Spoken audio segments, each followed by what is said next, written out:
హరే కృష్ణ. హర హర మహాదేవ. శంభో శంకర. అఖండ తాండవం ఖండితమైన భారతంలో ప్రతి హిందువు, ప్రతి భారతీయుడు ఎలా ఉండాలని మనకి చెప్పడానికే, మన బాధ్యతను విస్మరించకూడదని చెప్పడానికే అఖండ సినిమా వచ్చింది. ఆ భావనే మాకు కలిగింది ఆ సినిమా చూసినప్పుడు. అఖండ 2 అద్భుతంగా మన బాధ్యతను గుర్తు చేస్తుంది.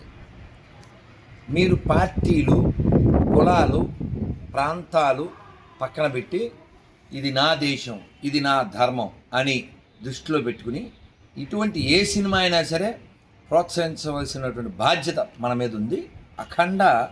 అఖండ విజయం సాధించడం కోసం మనం ఏదో ప్రమోషన్ చేయడం అని కాదు.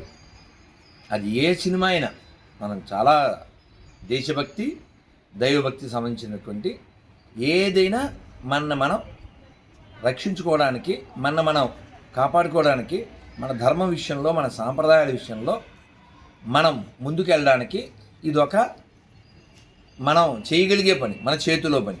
కాబట్టి ప్రపంచవ్యాప్తంగా ఉన్న హిందూ బంధువులారా, బోయపాటి శ్రీను గారి డైరెక్షన్లో నందమూరి బాలకృష్ణ నటించినటువంటి అఖండ 2 మనం చూడడం as a Hindu, as a Telugu అది దృష్టిలో పెట్టుకోండి.